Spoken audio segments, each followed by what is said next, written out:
Madame, Messieurs, bonsoir. Merci de suivre Comex Actu News. La cité de Bunagana dans la province du Nord Kivu, toujours occupée par le rebelle du M23. Tous les efforts diplomatiques et les diverses pressions n'ont jusque-là pas abouti. La population de ces coins du pays s'est dit inquiète de voir que la rébellion consolide sa présence dans cette région. Kelly Kumbien pour le détail. Située à plus de 100 km au nord-est de Goma, groupement Djamba dans le territoire de Rutshuru, à la frontière avec l'Ouganda, la cité de Bunagana, qui est un poste douanier important pour le recette de la province, est occupée par le rebelle du mouvement du 23 mars M23 depuis le 13 juin 2022, avec notamment l'appui du Rwanda. À en croire la notabilité locale, la rébellion a déjà installé une administration parallèle dans la cité, où elle a nommé le dirigeant et fait payer des taxes mensuelles à quelques habitants qui y sont restés. Cependant, au cours d'un briefing avec la presse organisé dans la ville de Goma, lundi, le gouverneur militaire a donné des assurances quant à la récupération de la cité par les forces armées de la RDC. Nous devons coûte que coûte récupérer la situation, a déclaré le lieutenant-général Constant Dimi.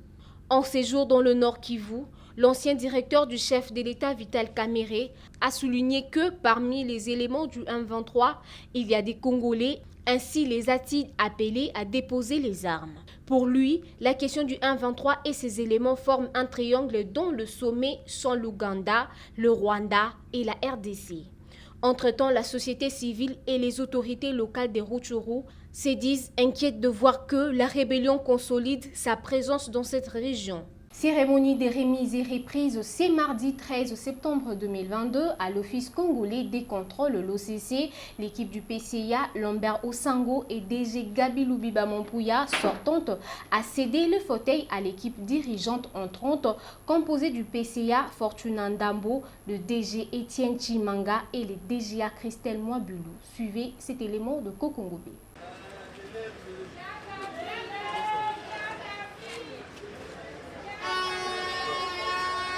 C'est en présence du ministre du Commerce extérieur qu'a eu lieu cette cérémonie des remises et reprises à l'Office congolais des contrôles. Jean-Lucien Boussa a, dans sa prise de parole, rendu hommage au chef de l'État qui a daigné placer des nouveaux mandateurs à la tête de cet établissement public hautement stratégique pour le pays. Je prends la parole ce jour à l'occasion de la remise-reprise pour rendre hommage au président de la République, chef de l'État, qui a daigné placer de nouveaux mandataires à la tête de cet établissement public hautement stratégique pour le pays. Comme vous savez, le président de la République, chef de l'État, a placé l'économie congolaise sur l'orbite de la compétitivité. L'un des outils de la compétitivité de l'économie s'avère être l'Office congolais de contrôle, d'après son rôle régalien. Le président de la République aussi a engagé le gouvernement dans les sociales des populations. Et l'Office congolais de contrôle a un rôle à jouer sur la préservation de la qualité de la santé de la population. L'équipe sortante de l'OCC, composée du PCA Lambert Osango, du DG Gabi Lubiba Mompouya, du DGA Romain Lobo, a cédé les fauteuils à l'équipe entrante composée du PCA Fortuna Ndomba, du DG Étienne Chimanga et de la DGA Christelle Mwabulu.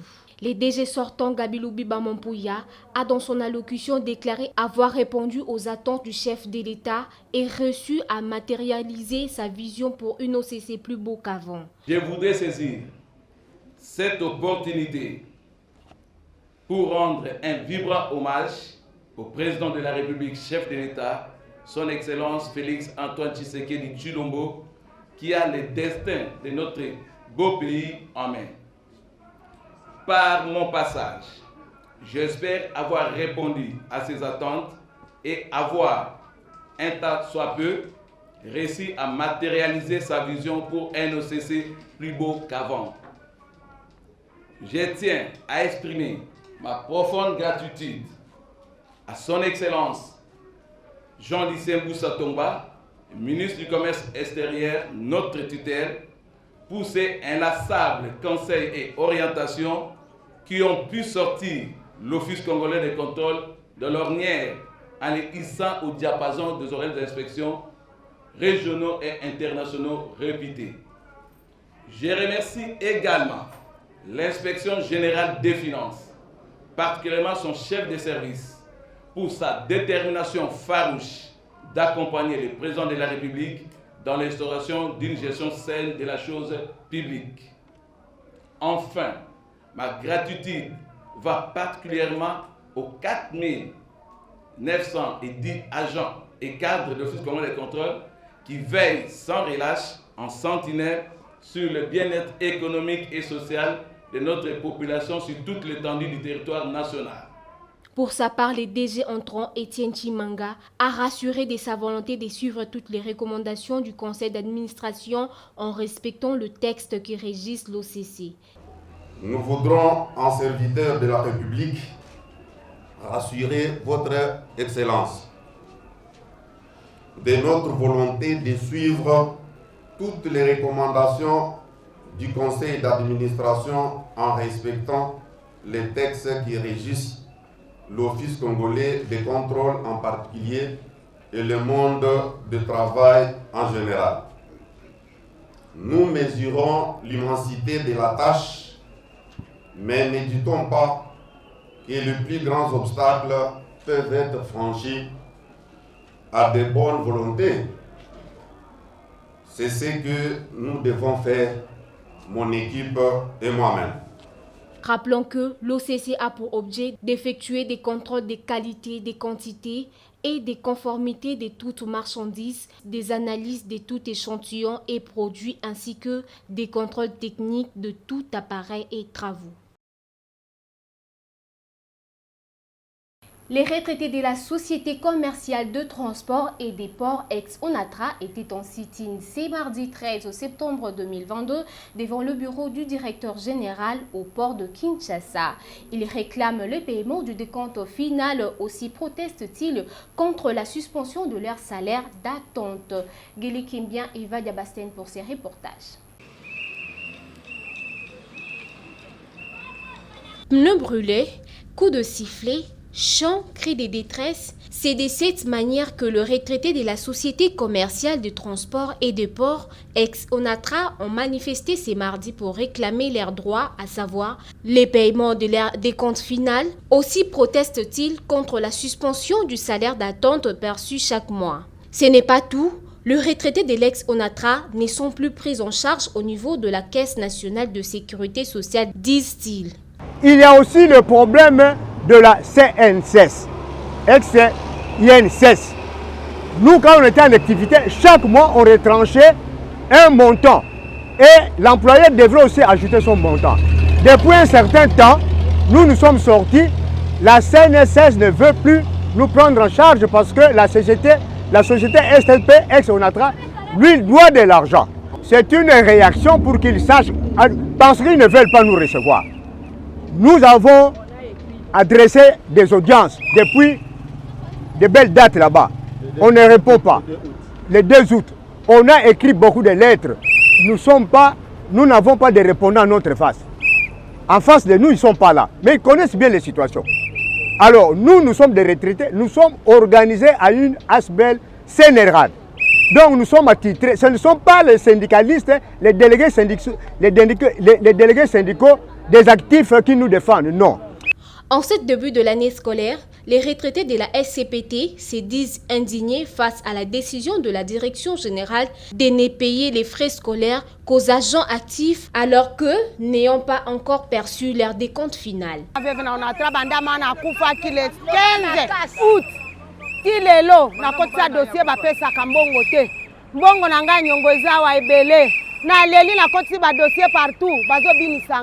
Lelo na yeko réclamer mbongo na biso à mois de juin na mbongo bana classe tozo déclarer bana bazo tanga classe te toko kimela wapi ba mtusu na mai bazwite avril bazwite de compte final na biso papa tozo senga poto kende papa toleli mingi tonyo kwami panda 35 ans ya souffrance na kati Onatra banda 86 bato bazobima bato bakufi ebele ba pensionnaire bakufi ebele pona kozanga ti lelo baza na mort tozali ba impayé biso ba veuve tozomona passe bana baza na ba classe tozolela babimiseli biso la babandi kopekisa biso ba droit tonyokwami na banda na mokonzi ya liboso akopesa biso 10 000 anyokoli biso boye toza na posa ya ba droit na biso bapesa biso clôture de compte na biso soki bapesi clôture de compte na biso bapesi barriere na biso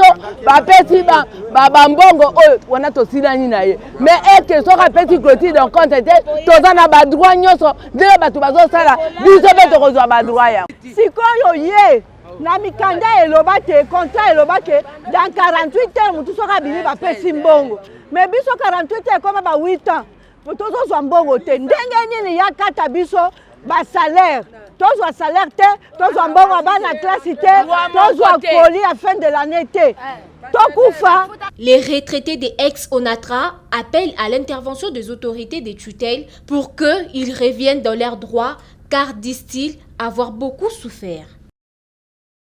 Le monde entier a célébré le mardi 13 septembre 2022 la journée mondiale contre la septicémie. C'est quoi la septicémie? L'élément de réponse dans ces papiers des réflexions de la rédaction de Comex Actu News. Le monde entier célèbre le 13 septembre de chaque année la journée mondiale contre la septicémie, dérivée du sepsis, qui est un virus qui se développe particulièrement à la surface des plaies exposées. La septicémie est une infection générale due à la dissémination de bactéries dans le sang. Elle est en outre évoquée lorsque les pathogènes se retrouvent dans la circulation sanguine. Elle touche très souvent les personnes âgées et des nouveau-nés. La septicémie concerne près de 30 millions de personnes sur la planète et elle a pour symptômes des frissons, des douleurs abdominales, des vomissements, aussi la diarrhée.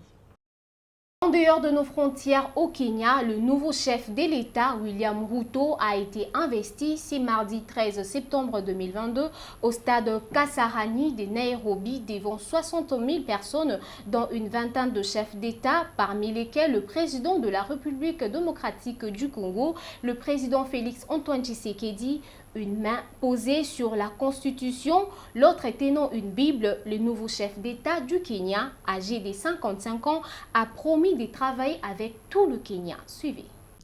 William Ruto est devenu officiellement ce mardi 13 septembre 2022 le 5e président du Kenya.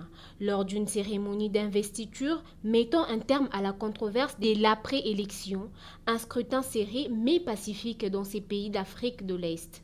Une main posée sur la Constitution, l'autre tenant la Bible, le nouveau chef de l'État âgé de 55 ans a prêté serment au stade de Kasarani de Nairobi. Moi, William Ruto Samuel, jure de préserver, de protéger et de défendre la Constitution du Kenya en tant que président, a-t-il déclaré dans un vacarme assourdissant des cris de joie et des vuvuzelas en tentant une main fraternelle à ses opposants. Nous ne sommes pas ennemis, nous sommes tous Kenyans. Le président Félix Antoine Tshisekedi Tshilombo était au nombre d'une vingtaine de chefs d'État et de gouvernements présents parmi les 60 000 spectateurs réunis dans le plus grand stade de la capitale kenyane. Cette cérémonie met fin à près d'une décennie. Le président Uhuru Kenyatta, élu pour la première fois en 2013 et réélu en 2017. Les présidents sortants entretient de relations amicales avec le président de la République démocratique du Congo. Pas d'inquiétude pour la poursuite de projets de coopération entre Nairobi et Kinshasa.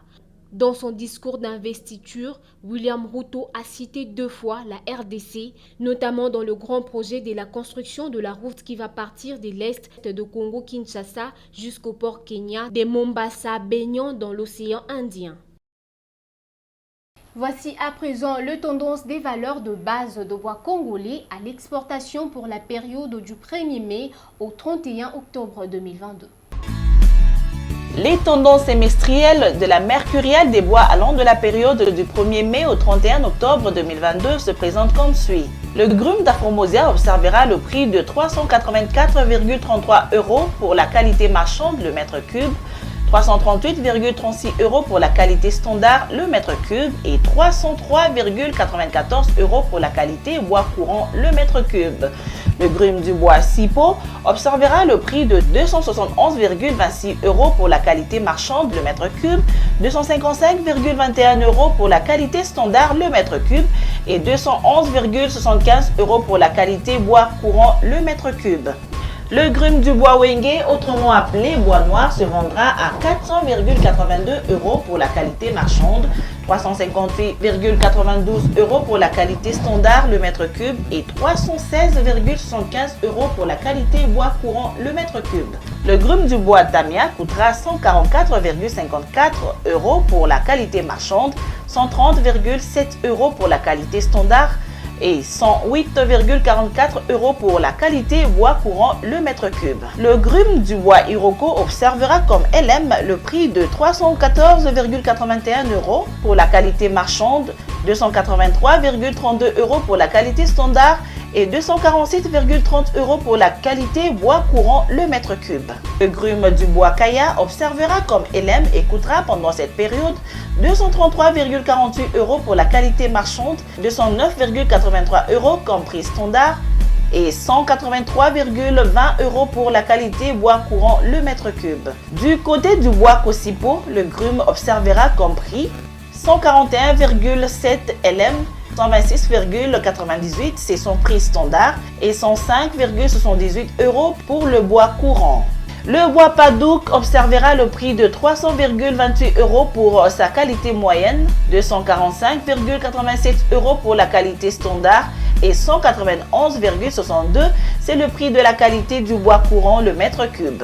Bouclons avec le bois Tola dont le grume coûtera 142,5 € pour la qualité marchande, 127,83 € pour la qualité standard et 106,52 € pour la qualité bois courant le mètre cube. Voilà tout pour cette mercuriale des bois. Votre magazine d'information générale, Comex Actu, vient de lancer une édition spéciale sur la réhabilitation de la foire internationale de Kinshasa. Suivez le contenu dans cet élément de la rédaction. Comex Actu Magazine, déjà dans vos kiosques, découvrez l'édition spéciale de la foire internationale de Kinshasa. À la une, l'implication du président de la République, Félix Antoine Tshisekedi Tshilombo, dans la réhabilitation de la foire internationale de Kinshasa.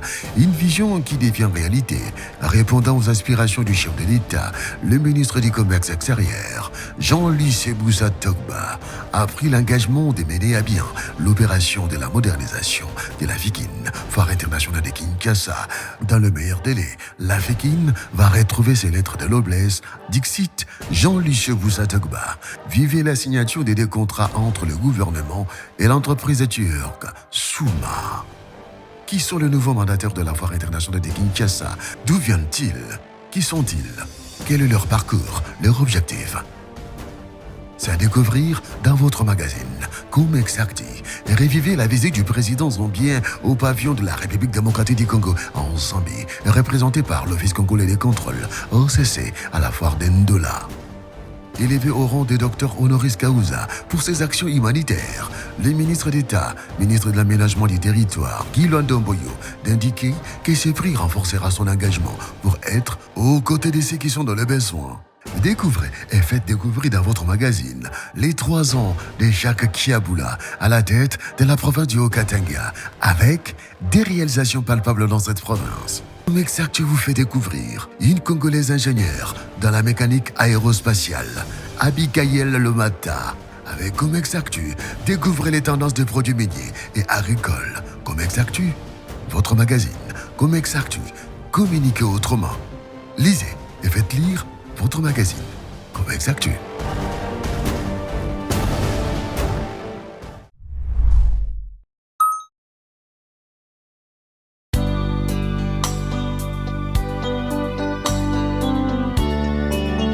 Communiqué nécrologique. Les familles Kiazayawoko et Mabala ont la profonde douleur d'annoncer aux frères, amis et connaissances le décès de leur fille, mère et grand-mère, Madame Kiazayawoko Wissa Béatrice. Décès survenu le mardi 30 août 2022 à l'hôpital général de référence de Kintambo de suite de courtes maladies. Le programme de funérailles se présente de la manière suivante. Jeudi 15 septembre 2022, veillée mortuaire dans la salle polyvalente Inga SPI, référence alimentation Yesuni Djibou entre station Hygiène, Bandal Inga, commis de Bandal. Vendredi 16 septembre 2022, levée du corps de la morgue de l'hôpital du Cinquantenaire à partir de 10h30, recueillement et à 11h30, départ pour l'inhumation au cimetière de Kimberley Memorial Park dans le Congo central. Le deuil se tient dans la résidence familiale, 6 avenue Bangala, numéro 5 bis, dans la commune de Kintambo, référence Bureau Régie des Eaux. Ce communiqué tient lieu de faire part.